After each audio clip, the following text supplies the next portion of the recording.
February 29th, 2016, Monday of the third week of Lent. A reading from the second book of Kings. Naaman, the army commander of the king of Aram, was highly esteemed and respected by his master, for through him the Lord had brought victory to Aram. But valiant as he was, the man was a leper. Now the Arameans had captured in a raid on the land of Israel a little girl, who became the servant of Naaman's wife. "If only my master would present himself to the prophet in Samaria," she said to her mistress, "he would cure him of his leprosy." Naaman went and told his lord just what the slave girl from the land of Israel had said. "Go," said the king of Aram, "I will send along a letter to the king of Israel." So Naaman set out, taking along 10 silver talents, 6,000 gold pieces, and 10 festal garments. To the king of Israel he brought the letter, which read, "With this letter I am sending my servant Naaman to you, that you may cure him of his leprosy."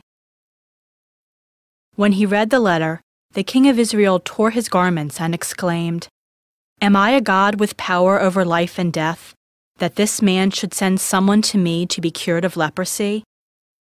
Take note, you can see he is only looking for a quarrel with me." When Elisha, the man of God, heard that the king of Israel had torn his garments, he sent word to the king, "Why have you torn your garments? Let him come to me and find out that there is a prophet in Israel." Naaman came with his horses and chariots and stopped at the door of Elisha's house. The prophet sent him the message, "Go and wash 7 times in the Jordan, and your flesh will heal and you will be clean." But Naaman went away angry, saying, "I thought that he would surely come out and stand there to invoke the Lord his God, and would move his hand over the spot and thus cure the leprosy. Are not the rivers of Damascus, the Abana, and the Pharpar better than all the waters of Israel? Could I not wash in them and be cleansed?"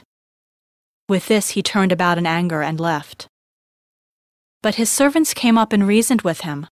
"My father," they said, "if the prophet had told you to do something extraordinary, would you not have done it?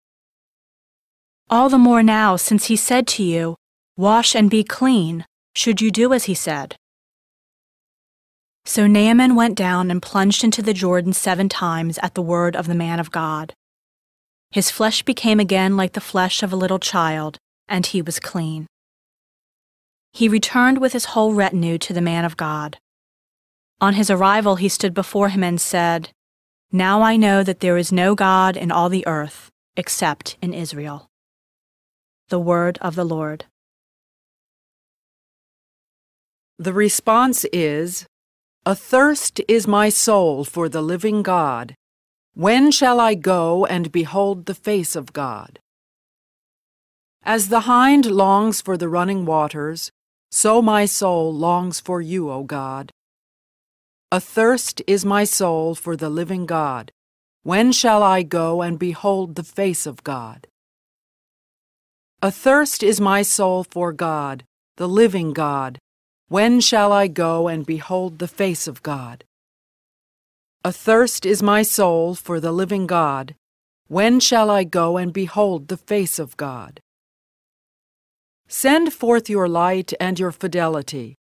They shall lead me on and bring me to your holy mountain, to your dwelling place. Athirst is my soul for the living God. When shall I go and behold the face of God?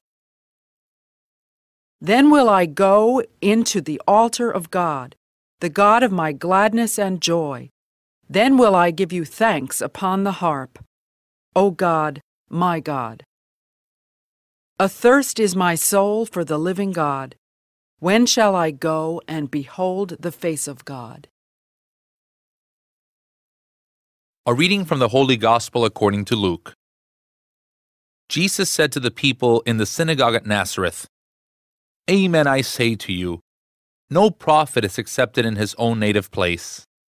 Indeed, I tell you, there were many widows in Israel in the days of Elijah, when the sky was closed for 3.5 years, and a severe famine spread over the entire land.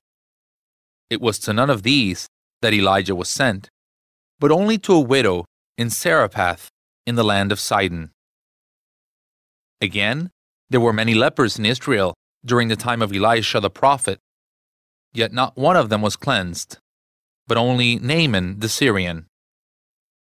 When the people in the synagogue heard this, they were all filled with fury. They rose up, drove him out of the town, and led him to the brow of the hill, on which their town had been built, to hurl him down headlong.